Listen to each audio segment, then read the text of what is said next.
भगवान का भजन करना है कैसे? अप्रतिहता, निरंतर करना है। ऐसा नहीं कुछ दिन किया कुछ दिन नहीं। महाराज सोमवार सोमवार जल चढ़ाते हैं, ऐसे नहीं चलेगा। रोज चढ़ाना होगा भाई, निरंतर, और किसी मतलब से नहीं करें। भगवान का भजन किसी कामना को लेकर नहीं करें, यही चतुराई है। अगर हम कामना के कारण भगवान का भजन करते हैं तो भगवान कहते हैं यही चतुराई है। और मन क्रम वचन छाड़ी चतुराई, तब कृपा हो जाएगी, जैसे प्रहलाद पे हो गई। प्रहलाद को उनके पिताजी ने तलवार से मरवाया, भाला से मरवाया। भाला घुस जाए शरीर में, अब भाला घुस जाए, जैसे तलवार निकालें रबड़ के पुतले की तरह बिना घाव के हो जाए प्रहलाद जी। हाथी से दबवाए, पहाड़ से फेंकवाए, समुद्र में डुबवाए, विषधर से कटवाए, लेकिन प्रहलाद पे कोई असर नहीं है जी। कृपा पात्र हो गए हैं ठाकुर जी। जिस पे कृपा कर देते हैं वो प्रकृति से पार हो जाता है। प्रकृति के स्वभाव गुण कर्म इन सब का कोई प्रभाव पड़ता ही नहीं है। अग्नि जलाती है लेकिन भगवान के भक्त को नहीं जला सकती, इसलिए हनुमान जी की पूंछ नहीं जली। विष मारता है लेकिन महादेव को नहीं मारता, क्योंकि महादेव के हृदय में राम जी विराजमान हैं।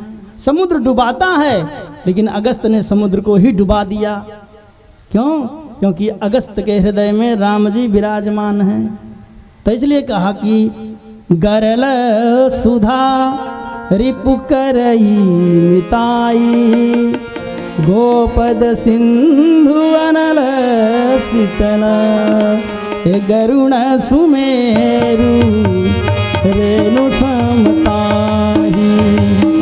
गरुण सुमेरु रेणु समताही।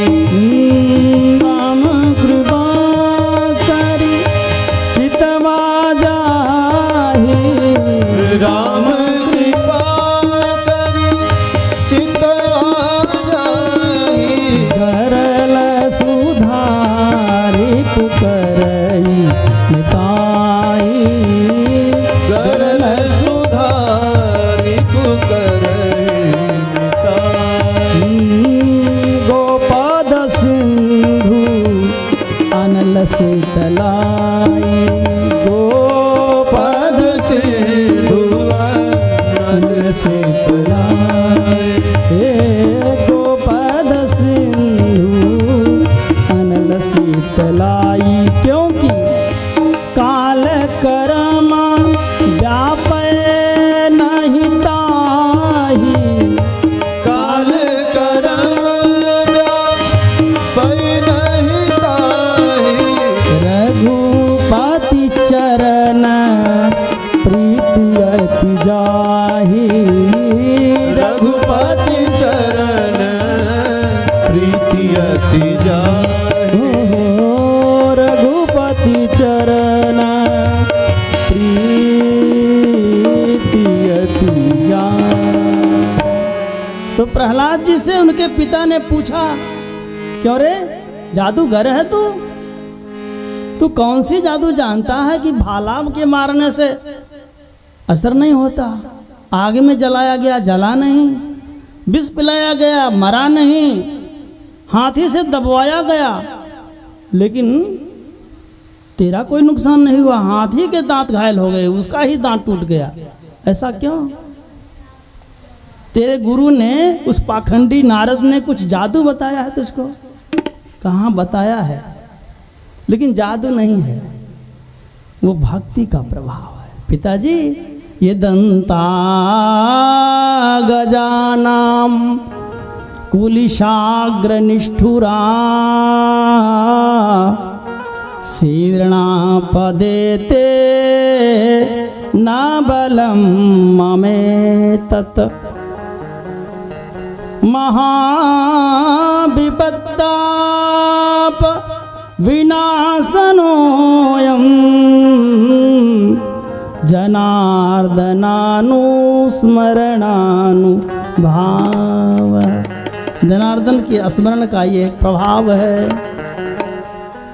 ये जो आपके हाथी के दांत टूट रहे हैं, जो भाले टूट रहे हैं, विष असर नहीं कर रहा है, ये कोई जादू नहीं है, लेकिन जादू से भी बड़ा है, क्योंकि ये भगवान के स्मरण का भाव है, उसका प्रभाव है। लोग अन्य अन्य देवताओं की पूजा करते हैं, नाना प्रकार का अनुष्ठान करते हैं, क्यों हो? कि ग्रह दोष न रह जाए। कुछ लोग इसलिए करते हैं क्योंकि गरीबी मिट जाए, अमीरी आ जाए। कुछ लोग इसलिए करते हैं सब देवी देवता प्रसन्न रहेंगे तो सुख मिलेगा। अब प्रहलाद जी बहुत अच्छी विधि बता रहे हैं। लक्ष्मी सदा घर में रहेंगी, सब देवता प्रसन्न रहेंगे और सारे ग्रह अनुकूल ही फल देंगे। क्या करना है? शुभग्रहा भूत पिशाच युक्ता ब्रह्मादयो देवगणा सब प्रसन्न लक्ष्मी स्थिरे तिष्ठति मंदिरे च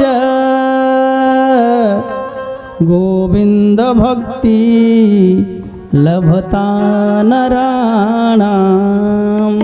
बस एक गोविंद के स्मरण करने से लक्ष्मी जी विराजमान रहेंगी, भूत प्रेत वहाँ नहीं रहेंगे, सब ग्रह भाग जाएंगे, अनुकूल फल देंगे, ब्रह्मा आदि सब प्रसन्न रहेंगे। अरे भाई, ब्रह्मा के बाप का जब आप स्मरण करेंगे तो ब्रह्मा अपने आप खुश रहेंगे।